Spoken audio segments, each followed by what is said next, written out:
할렐루야. 하나님의 전을 찾은 여러분에게 하나님의 은혜와 평강이 함께 하시기를 주님의 이름으로 축복합니다. 오늘은 부르심을 받은 그대로라고 하는 제목으로 하나님의 말씀을 전하겠습니다.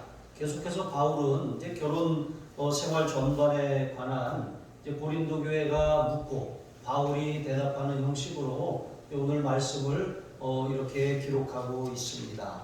여러분, 말씀을 통해서 우리 가정을 향한 하나님의 계획과 선하신 뜻이 무엇인지 그것을 분별하고 깨닫는 귀한 시간 되시기를 주님의 이름으로 축복합니다. 첫 번째로 우리가 서 있는 그곳은 하나님이 부르신 자리입니다. 12절로 14절 말씀해 보시면 당시 고린도 교회에는 믿지 않는 배우자로 말미암아 자신이 부정하게 될 것을 염려하는 그런 성도들이 있었어요. 그러니까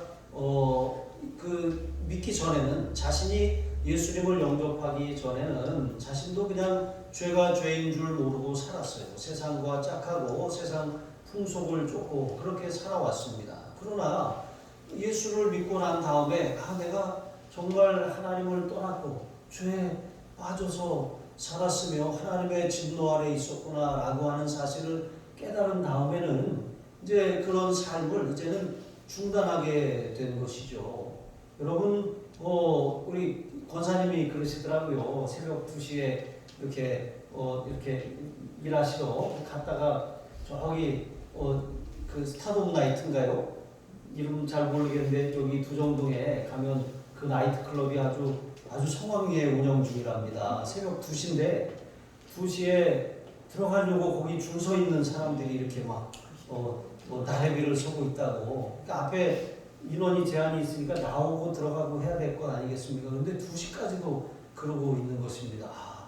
우리 하늘사랑교회가 그렇게 교회 들어오기 위해서 그렇게 줄을 서는 교회가 되기를 바랍니다. 우리가 그렇게 또한 기도해야 될 줄로 믿습니다. 전에는 우리가 그렇게 살았을 수 있어요. 하지만 예수 믿고 난 다음에 우리는 우리의 삶이 달라져야 한다는 것을 알았어요. 그래서 예수 믿기 이전에 하던 삶을 하나씩 정리하지 않습니까? 이렇게 이 고린도 교회 안에도 예수를 믿고 나니까 내가 이렇게 살면 안 되겠구나 라고 정리하다 보니까 어떤 일까지 벌어졌습니까? 아이를 막 목욕을 잘 시키고 나서 어떻게 합니까? 목욕물을 버리다가 애를 같이 버리는 것처럼 이렇게 삶을 정리하다 보니까 저 남편도 문제네, 아내도 문제네 하면서 아내하고 남편하고 배우자하고도 막 헤어지려고 하는 거예요. 믿지 않는 사람이라고 하면서 이런 상황들이 발생하는 것입니다. 그런데 바울은 이러한 일들에 대해서 너희가 그렇게 하면 너희 자녀들도 거룩하지 않다 이렇게 말하는 거예요. 여러분, 이 말씀의 의미가 무엇이냐면 이 배우자뿐만 아니라 그 자녀들에게 구원을 얻을 수 있는 그런 기회를 이렇게 만드는 일이라고 말하는 거예요. 그러니까 부정해진다라고 하는 것이 어떤 의식적으로 이렇게 더럽다라고 하는 그런 의미가 아니라 그들로 하여금 하나님 앞에 구원받을 수 있는 기회를 이렇게 빼앗아 버리는 것이라고 말하는 것입니다. 어쩌다가 불신자와 결혼할 수도 있고 우리 자녀들이 믿음의 가정을 이루면 참 이게 우리의 소망이고 바람입니다. 그런데 이렇게 사람이라고 하는 것이 인생이 그렇지 않습니다. 그냥 서로 눈이 맞아서 좋아가지고 결혼을 하고 났는데 이단에 빠진 사람일 수도 있고 다른 종교에 이렇게 있는 사람도 있고 아니면 굉장히 좀 이렇게 겉으로 보여지는 것과 다른 그런 모습을 가지고 있는 사람도 있어요. 근데 이러한 상황 우리가 선택은 했지만 이것은 사실 어쩔 수 없는 거예요. 어쩌다가 그렇게 된 것이잖아요. 자, 이런 상황이 도 있고 또 아니면 둘 다 불신자로 시작했는데 한 사람이 복음을 영접하고 이렇게 그리스도인이 된 경우도 있습니다. 근데 이렇게 초대교회, 특별히 고린도 교회 성도들이 이런 상황이 벌어졌다라고 하는 거예요. 그래서 바울이 바울에게 물었습니다. 이런 경우에 이혼해야 합니까? 말아야 합니까? 물었어요. 바울이 그들에게 대답하는 것입니다. 만약에 불신 배우자가 계속해서 살기를 원한다면 그냥 살기 원하는 게 아니라 나 너 없이 못 살아, 나하고 살아주면 안 돼 이러면 같이 살라고 하는 거예요. 불신 배우자라고 할지라도 그가 살기를 원한다면 결혼 생활을 유지해야 한다라고 하는 것입니다. 왜냐하면 예수님께서도 음행한 연고 외에 아내나 남편을 버리는 것, 그리고 나서 그 사람들이 새로 결혼하고 이렇게 하는 것은 그들로 하여금 간음을 행하게 하는 것이라고 그렇게 말씀하셨습니다. 그러므로 이왕이면 믿는 사람과 결혼해야 되는 것이고, 또 어쩌다가 믿지 않는 사람을 만났거나 아니면 믿지 않는 사람끼리 결혼했다가 한 사람이 이렇게 이 예수님을 영접했다고 할지라도 하나님이 이것은 나에게 주신 배필이야, 하나님이 나에게 맺어 주신 짝이야, 이렇게 여기고 결혼 생활을 힘써 지켜야 한다라고 하는 것입니다. 여러분, 결혼 예식을 성혼이라고 해요. 성혼, 거룩한 이 혼인 예식인 것이죠. 하나님께서 결혼이라고 하는 것을 통해서 여러분 가정을 그렇게 세우게 하셨어요. 반드시 결혼을 통해서 가정을 세우는 거, 이거 하나님의 질서인 것이죠. 자, 이렇게 하나님이 짝지어 주신 것입니다. 그러므로 우리는 우리와 신앙이 다르다는 이유로 그렇게 내가 너로 인해 부족해지니까 같이 살 수 없어라고 그렇게 가정을 깨뜨려서는 안 된다라고 하는 것입니다. 자, 거룩하게 된다라고 하는 것이 무엇입니까? 또 부정하게 된다라고 하는 것이 무엇입니까? 그것은 이제 이 거룩함이라고 하는 것, 우리가 은혜를 받으면 성령 충만하면 마음의 감동이 일어나잖아요. 감화가, 이 성령의 감화가 있습니다. 이 은혜를 받으면 시키지 않았는데도 막 헌신하게 되고 드리게 되고 봉사하게 되고 사랑하게 되고 이렇게 순종하게 되지 않습니까? 이것처럼 거룩하게 된다라고 하는 것은 어떤 의식적인 구분만을 말하는 것이 아니라 그 마음이 감화를 받는다라고 하는 거예요. 그러니까 믿는 아내로 말미암아, 믿는 남편으로 말미암아 믿지 않는 아내나 남편이 감화를 받을 수 있게 하라는 거예요. 그렇게 감화를 받으면 구원받을 기회가 생긴다라고 말씀하고 있는 것입니다. 여러분, 이러한 예가 어디에 있습니까? 모압 여인 룻의 이야기를 통해서 우리가 알 수가 있는 것이죠. 자, 이 룻이라고 하는 여인은 모압 이방 사람이에요. 이 이스라엘 사람들이 생각하기에 언약 밖에 있고 또 그들은 구원받지 못한 지옥의 땔감과 같이 그렇게 여기는 그런 사람이었습니다. 그런데 모압으로 이주해온 그 시아버지 엘리멜렉, 또 시어머니 나오미, 또 말론 기륜이라고 하는 이 가족을 통해서 어쨌든 결혼 관계를 통해서 그 가정 안으로 들어오지 않았습니까? 결혼하고 나서 이 이방 여인, 그곳을 섬기던 이방 여인이 하나님을 영접하게 되었어요. 하나님의 백성, 하나님의 자녀가 된 것입니다. 그래서 비록 이 나오미는 그 모압에 사는 10년 동안 남편을 잃었습니다. 생때 같은 두 아들을 잃어버렸어요. 그렇게 다 잃고 나서 하나님께서 자기 백성에게 양식을 주셨다는 소식을 듣고 돌아오지 않습니까? 근데 돌아올 때 이 두 여인이, 그 두 며느리가 어머니를 따라옵니다. 그런데 어머니가 생각하기에 그 당시에, 지금은 그렇지 않지만 혼자 된 여자가 산다는 것은 정말 상상도 할 수 없을 정도로 어떤 직업도 가질 수 없고 어떤 보호를 받을 수 없는 그런, 마치 들판에 내던져진 그런 존재처럼 그런 처지가 되는 거예요. 그러니까 너무 자신도 딱한데 며느리들도 똑같은 상황이 되는 것을 이 어머니가 원치 않았던 거예요. 그러니까 너희 민족에게 돌아가라, 너희 친정으로 돌아가서 재혼해서 가정을 꾸려라, 이렇게 말한 거예요. 그런데 그 어머니의 그 간청에 오르바는 돌아갔어요. 하지만 이 룻은 어머니를 따라오면서 이런 명언을 남겨요. 어머니의 백성이 나의 백성이 되고 어머니의 하나님이 나의 하나님이 되실 것입니다. 어머니가 가시는 곳에 나도 가고 어머니께서 이 죽으시는 일 외에 저는 어머니를 떠나지 않겠습니다.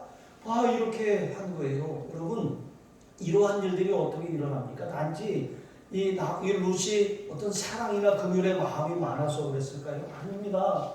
성령의 감화가 있었기 때문에 그래요. 그 시어머니의 삶, 비록 그 시아버지와 그 남편과 시동생이 죽었지만 그들의 신앙, 자신들과 다른 그런 삶의 모습과 패턴을 보면서 그 여인은 하나님을 본 거예요. 그러니까 어머니를 따라가겠다고 하면서 어머니의 백성이 나의 백성이 되고 어머니의 하나님이 나의 하나님이 되겠다고 결단하지 않았습니까? 여러분, 우리 믿는 사람들은 믿지 않는 사람들과 같이 더불어 살아갈 때 감화가 필요해요. 내가 은혜를 받고 내가 말씀대로 살고 내가 변화된 모습의 열매가 있으면 주변 사람들이 알아요. 아, 하나님 살아계시구나.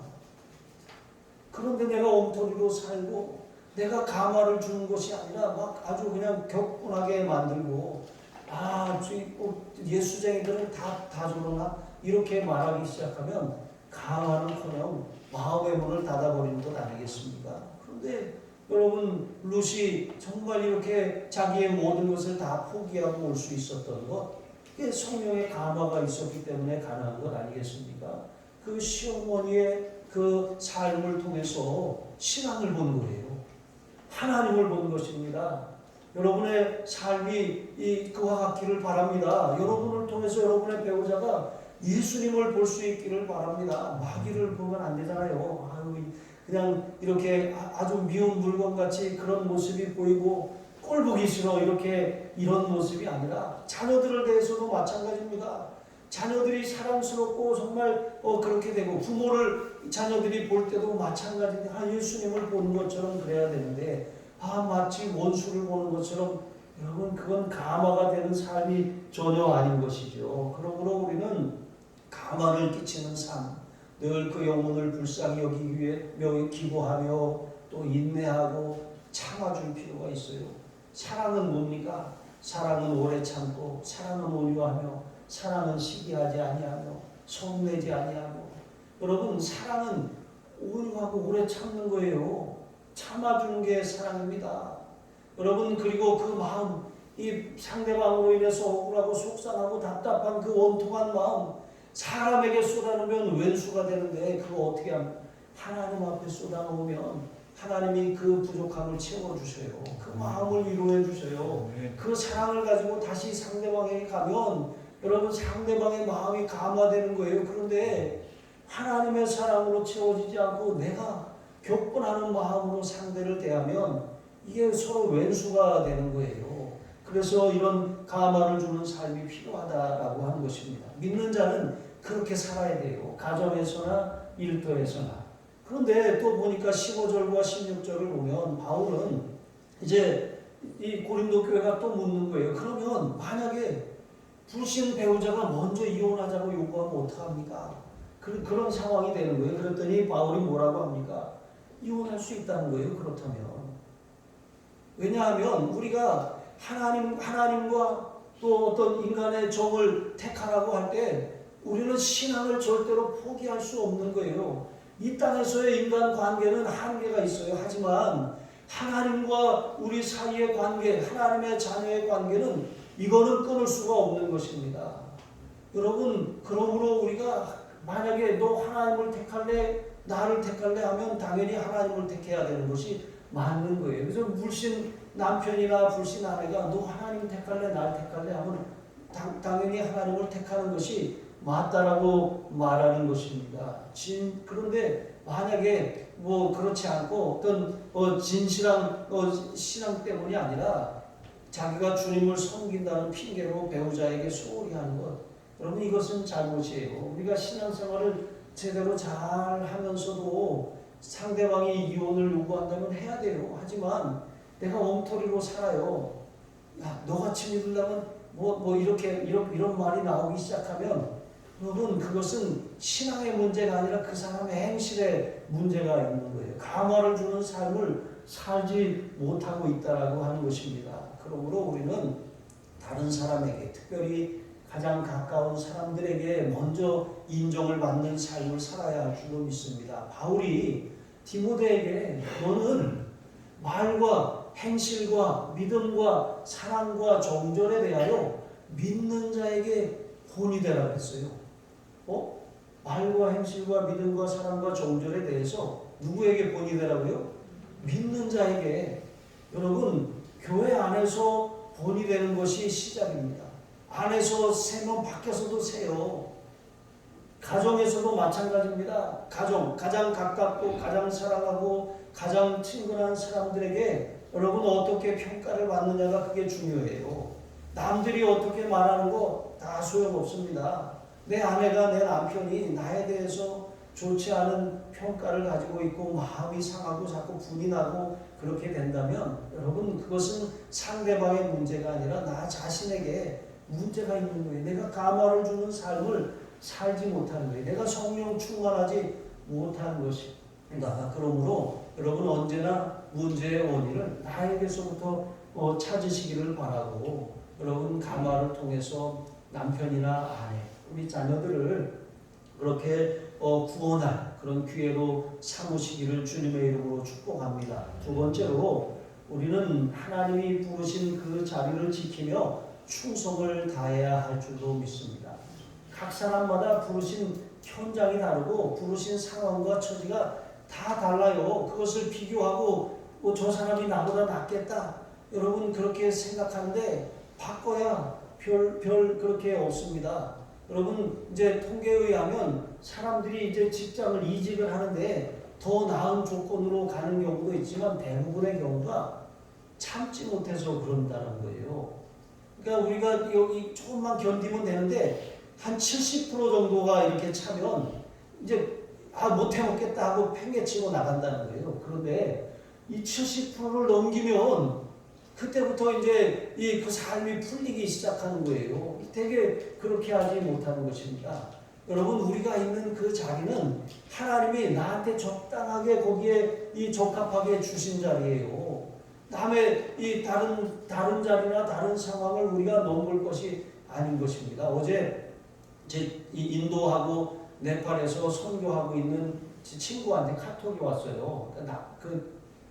제 친구가 저하고 친구고 또 아내끼리 또 같은 친구예요. 근데 한국에 올 때마다 저하고 같이 교제하고 이렇게 하는데 이 친구가 언젠가는 저한테 그러는 거예요. 자기가 인도 선교를 하고 있는데 네팔 그 국경 가까이 있어서 네팔까지 이제 사역을 확장하려고 해. 근데 자기는 네팔로 갈 테니까 절대로 인도로 오라 그러는 거예요. 그래서 인도로 오라고? 아니야. 이 주님의 인도하심이 있으면 인도로 갈게. 이제 그러고 말하는데 어쨌든 이 친구가 선교 편지를 이렇게 보내왔는데 인도 상황이 아주 굉장히 좋지 않더라고요. 거기에 신학교를 운영하면서 이제 훈련을 시켜서 이제 파송을 하잖아요. 그럼 가서 교회를 개척을 하고 또 전도를 하고 이제 교회를 세워서 교회가 막 부흥하고 있는데 핍박도 같이 오는 거예요. 인도의 그 힌두교 사제가 막 그 마을의 어른 같은 사람인데 와서 이제 사람들을 끌고 와서 엄포를 놓는 거예요. 교회를 불지르겠다. 이 마을을 떠나라. 죽이겠다. 그러면서 막 그렇게 엄포를 놓는 거예요. 그래서 기도 부탁을 하더라고요. 이런 상황들이 막 비일비재하게 일어나고 있는 것입니다. 정말 기도가 필요해요. 그런데 여러분 생각해 보세요. 우리 상황은 아주 그렇게 우리는 조금만 방역 문제 때문에 시청이나 동사무소에서 와서 예배인은 체크하고 막 그럴 때 굉장히 불편해하고 막 얼굴을 붉히고 그런 일도 있었잖아요. 그런데 여러분 그렇게 핍박을 하고 불지르겠다고 하고 이런 일은 겪지 않잖아요. 우리가 만약에 인도에서 태어나서 인도에서 예수를 믿었다면 여러분의 상황은 지금과 완전히 다른 상황이에요. 하나님이 우리에게 주신 상황, 그 처지, 그 위치 하나님이 우리에게 적당하게 주신 거예요. 가정도 마찬가지고 자녀들도 마찬가지예요. 야, 내 친구 딸은 이렇다더라. 엄친아 이러잖아요. 내 친구 아들은 이렇다더라. 여러분 비교할 것이 아니라 하나님은 나에게 가장 좋은 자리, 가장 좋은 것, 가장 좋은 위치, 가장 좋은 것을 허락해 주셨어요. 부러워할 것이 아닙니다. 여러분 이제 이 상황이 이제 점점 풀리고 있는데 이제 해외로 나갈 수 있는 일들이 점점 자유로워집니다. 그래서 우리가 우리 아이들을 데리고 좀 네팔도 좀 가고 인도도 가고 그렇게 할 생각이에요. 가서 그 현장을 보면 내가 얼마나 많이 누리고 있고 얼마나 내가 이 사랑을 풍성하게 받고 있는지 아이들이 그것을 배울 수 있다라고 하는 것이죠. 여러분 그래서 우리가 하나님이 나를 부르셨다면 그런 상황, 어떤 사람은 교회 안에서 만나 믿음의 가정을 이뤘어요. 이게 자꾸 어떤 사람은 또 믿지 않는 배우자하고 살아요. 그래서 신앙의 갈등이 계속 일어납니다. 또 어떤 사람은 안 믿는 사람끼리 만났다가 예수님을 영접하고 나는 믿는데 상대방이 안 믿어서 그게 되게 불편해요. 새벽에 기도하러 가려고 그러면 어디 가냐고 하고 막 신발 숨기고 이런 일들이 일어나는 거예요. 여러분 이런 상황에 대해서 왜 나는 이렇게 할 것이 아니라 여러분 하나님께서 우리에게 적절하게 주신 것입니다. 그렇다고 해서 우리 상황을 어떤 바꿀 수 없는 운명이니까 어쩔 수 없어 이렇게 받아들이라는 것은 아니에요. 여러분 우리가 믿음의 가정을 이루었든 아니면 불신자와 만났든 아니면 뭐 할례자로 부르심을 받았든 그러니까 유대인으로 부르심을 받았든 무할례자로 부르심을 받았든 이방인이었다가 그리스도인이 되었던 뭐 어떤 사람은 노예인데 노예의 신분으로 예수를 믿게 되었고 어떤 사람은 당시에 귀족이었는데 예수님을 믿게 되었건 이런 모든 상황들에 대해서 왜 나에게 이렇게 태어나게 하셨습니까? 이렇게 할 것이 아니라고 하는 것입니다. 하나님은 각자에게 그 상황에 맞는 영역을 주셨어요. 우리는 하나님의 주권을 인정하고 그 자리에서 충성하고 섬기며 마땅히 우리에게 맡겨진 일들을 잘 감당해야 될 줄로 믿습니다. 여러분 요셉은 어떤 사람입니까? 노예로 팔려갔잖아요. 노예로 팔렸는데 여러분 그 보디발의 집에서 가정 총무가 되었어요. 감옥의 죄수가 되었는데 이 감옥의 모든 것을 행정을 관장하는 사람이 되었어요. 여러분 노예 신분이었는데 애굽의 총리가 되었습니다. 그러니까 그가 가진 신분과 처지가 어떠하냐 이게 중요한 것이 아니라 우리가 하나님이 나를 보내셨다라고 하는 그 소명의식을 가지고 있는 자리에서 어떻게 사느냐가 중요하다는 거예요. 사람은 바꾸면 행복할 것 같은데 하나님은 상황이 바뀌면 행복해진다고 하시지 않아요. 네가 바뀌어야 된다고 말씀하시는 거예요. 내가 내면에 먼저 변화가 일어나야 우리의 삶의 변화가 거기서부터 시작되는 것이지 자꾸 뭘 바꿔달라고 하면 바꾸면 나을 것 같지만 금방 실증을 내는 게 사람이라고 하는 거예요. 그래서 로마서 12장 2절에 보시면 너희는 이 세대를 본받지 말고 오직 마음을 새롭게 함으로 변화를 받아 하나님의 선하시고 기뻐하시고 온전하신 뜻이 무엇인지 분별하도록 하라 이렇게 말씀하셨어요. 세상 사람들은 세상의 기준, 세상의 가치 이런 거를 봐요. 세상의 수준을 보는 것입니다. 하지만 우리 믿는 사람들은 그 환경을 보는 사람들이 아니라 처지나 환경이나 상황이나 사람이 어떻든 내 하기 나름이다. 내가 어떻게 하기 나름이다. 이런 마음으로 그렇게 살아야 할 줄로 믿습니다. 보기에 따라 다른 거예요. 여러분 저는 어머니가 그렇게 막 어렸을 때 많이 시켰어요. 그래서 왜 나만 시키냐고 이렇게 할 정도로 많이 시켰어요. 어머니가 얼마나 부지런하셨냐면 가을에는 도토리 주워와 밤 주워와 막 이렇게 하고 또 이제 이 추수 끝나면 그리고 또 그전에는 또 틈틈이 논농사죠. 반농사죠. 하여튼간 온갖 일을 다 하고 다녔어요. 그리고 교회가 또 기도원에 가 막 이렇게 온 천지 사방을 그러고 다니셨어요. 그러면 어머니가 저한테 시켰던 기억들이 아직 있어요. 골로 있잖아요. 심지해갖고 석유 이렇게 하는 골로에다가 빨래 이렇게 올려놓고 다시는 상호야 이거 빨래 타지 않게 가끔 저어주고 꺼야 된다. 그러면 제가 누굴지도 못하고 그거 지켜보고 있고 도토리묵 저 잘 써요. 도토리 가루 이렇게 해가지고 이렇게 해놓고 이거 저어라. 이거 잘 저어야 뭉치지 않는다. 그럼 저 이렇게 막 저고 이렇게 왜 이렇게 저를 이렇게 시키셨는지 모르겠어요. 그러니까 해야 될 일이 많다고 생각하시니까 이렇게 맡겨놓고 또 가서 또 하고 맡겨놓고 또 가서 또 하고 이렇게 하셨던 거예요. 근데 너무 많이 시키니까 막 그렇게 싫었어요. 그래서 하루는 어머니한테 아니 엄마는 왜 맨날 나만 시켜 이거 언제 다 하라고 그래. 그랬더니 어머니가 아주 명언을 날리셨어요. 사람 눈이 제일 게으르단다. 그때는 그게 무슨 말인지 몰랐지. 이게 무슨 말이냐고 도대체. 그랬더니 눈으로 보이면 이거 언제 이 많은 거 하는데 그냥 눈 딱 감고 이렇게 하다 보면 금방 끝난다 이 소리잖아요. 근데 어쨌든 이게 우리가 보는 관점에 따라 다를 수 있다는 거예요. 내가 지금 있는 상황이 참 불운하고 우울하고 답답하고 속상하고 왜 나는 또 왜 내 부모는, 왜 내 배우자는, 왜 내 가정은, 내 상황은 이렇게 내 처지를 비관하고 이렇게 탓하고 이렇게 사는 한은 여러분 우리는 하나님을 볼 수 없어요. 하지만 내 환경과 처지와 상황에 상관없이 하나님을 예배하고 믿음의 눈을 떠서 하나님을 보면 여러분 하나님의 선하시고 기뻐하시고 온전하신 뜻이 무엇인지 분별할 수가 있게 되는 거예요. 두드러 맞고 착고에 채이고 감옥 깊은 지하에 갇혔는데 바울과 실라는 찬송하고 기도했잖아요. 그러니까 찬송하고 기도해서 내가 이런 처지를 비관하지 않고 그 자리에서 하나님을 예배하니까 하나님이 그 속에서부터 시작된 내면의 그런 변화, 내면의 감화를 통해서 옥문이 열리게 하시고 또 극적인 지진의 역사로 말미암아 모든 착고가 풀려지게 하시지 않았습니까? 여러분 이와 같이 우리가 어떤 상황이나 처지가 아니라 있는 것을 받아들이면서 하나님이 나를 보내셨다, 하나님이 나를 이 상황에 허락하셨다, 이런 마음으로 각각 자기의 상황 가운데서 충성을 다하시는 저와 여러분이 되시기를 바랍니다. 세 번째로 여러분 그러므로 성도의 관심은 어떤 자기의 뜻, 자기의 계획이 아니라 하나님의 뜻을 실현하는 데 있어야 합니다. 21절로 24절에 보시면 바울은 이제 또한 노예의 신분으로 그리스도인이 된 사람들에 대해서 말해요. 우리가 그리스도인이 되었다라고 하는 것은 모든 죄와 저주와 사망 권세로부터 해방되었다는 거예요.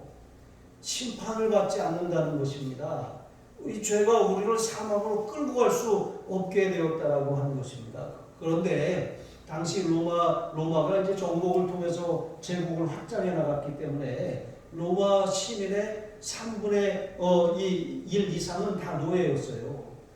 그리고 또 노예 가운데 복음을 받아들인 사람들이 많아서 고린도 교회 안에도 노예이면서 그리스도인이 된 사람이 많았다라고 하는 것입니다. 자, 이런 상황에서 우리가 그리스도 안에서 자유함을 얻었으니까 우리는 주인에게 항거하고 이렇게 이 상황을 벗어나야겠다, 이런 마음이 이렇게 자꾸 일어났던 것입니다. 그런데 당시에 노예가 그 신분을 해방할 수 있는 그런 길이 몇 가지 있었어요. 하나는 아주 큰 공적을 세우는 거예요. 나라나 아니면 그 가문에 공적을 세우면 이제 그 주인이 그 노예를 해방해 주는 것입니다. 그렇지 않으면 다른 사람이 자기에 대한 노예 그런 속전을 지불하고 그렇게 해방할 수도 있는 것이고, 아니면 이 노예라고 할지라도 잠깐 틈을 내서 자기 시간을 좀 가질 수 있었거든요. 그러니까 그 틈을 이용해서 돈을 버는 거예요. 그 돈을 벌어서 그것을 신전에다 갖다 맡겼어요. 우상 신전에다가 그렇게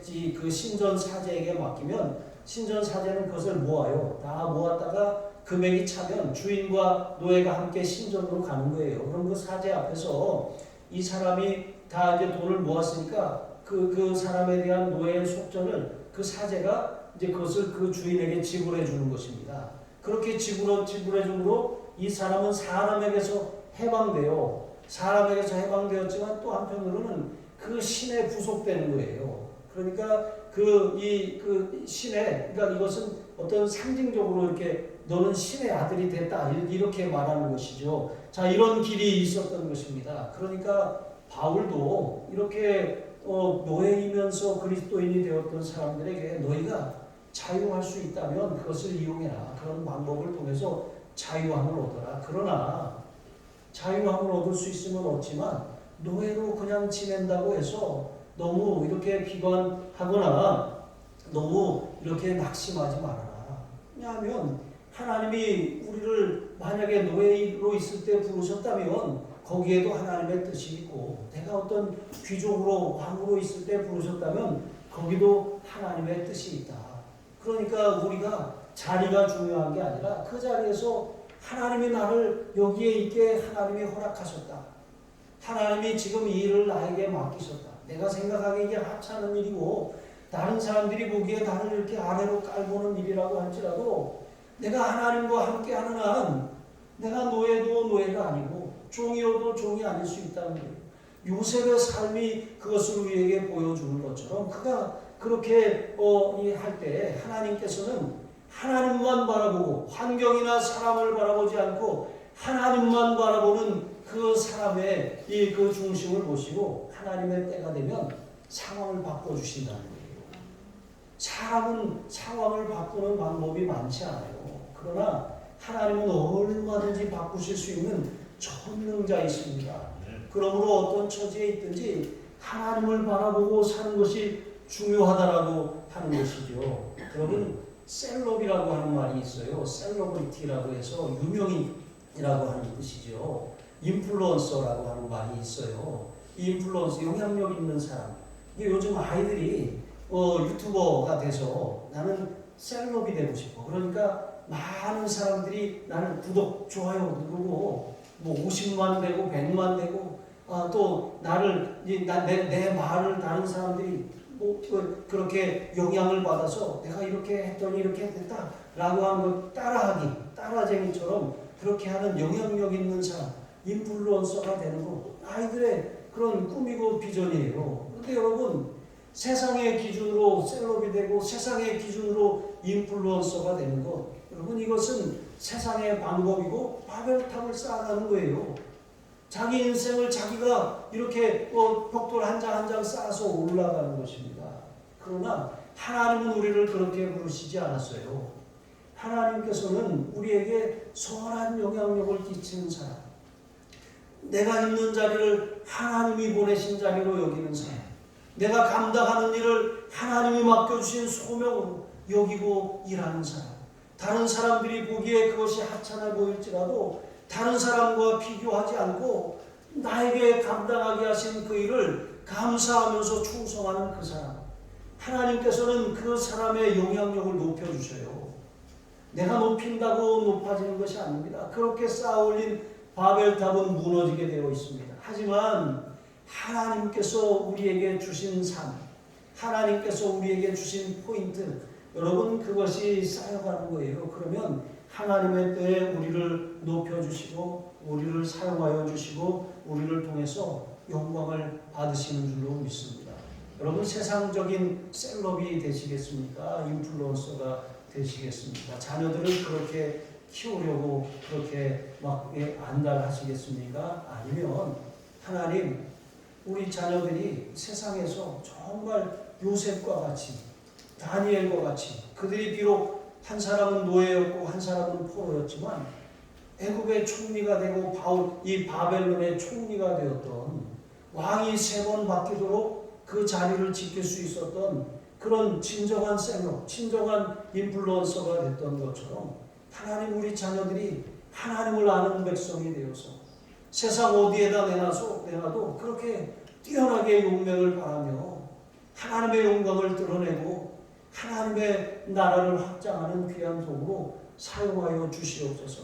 처지를 핑계하지 않고 있는 자리를 원망하지 않고 정말 나는 세상을 갖지 못했어도 세상을 지으신 하나님이 내 안에 계신다. 그 하나님이 임마누엘로 나와 함께 하신다. 하나님의 부르심 그 따라 나와 함께 하신 하나님과 함께 걸어가겠다. 이런 마음으로 살아가야 되지 않겠습니까? 자녀들을 그렇게 가르치고 여러분도 그렇게 있는 자리에서 그렇게 감사하면서 찬송하면서 살아야 되지 않겠습니까? 그런 여러분을 통해서 하나님께서 위대한 일들을 감당하게 하실 줄로 믿습니다. 그와 같은 복을 받아 누리시기를 주님의 이름으로 축복합니다. 기도하시겠습니다. 하나님 아버지, 감사합니다. 하나님이 쓰시는 사람, 하나님, 세상의 기준이나 세상의 눈이 아니라 하나님의 기준, 하나님의 뜻에 일치하며 살아가는 사람인 줄로 믿습니다. 있는 자리를 족한 줄로 여기고 하나님이 나를 그곳에 보내셨고 하나님께서 맡기신 그 일들 하나님의 일로 여기고 충성을 다할 때 때가 되면 하나님이 높여주시고 환경을 바꿔주시는 줄로 믿습니다. 우리가 이 세상 가운데 진정한 셀럽, 진정한 인플루언서가 되기를 원합니다. 하나님의 이름을 드높이는 유명인이 되게 하시고 거룩한 영향력을 세상에 전파함으로 많은 사람들이 그 빛을 보고 하나님께로 돌아오게 하는 그런 인플루언서로 우리와 우리의 가문과 자녀들과 우리 교회와 교회 학교를 사용하여 주시옵소서. 감사하며 축복하며 예수님의 이름으로 기도합니다. 아멘.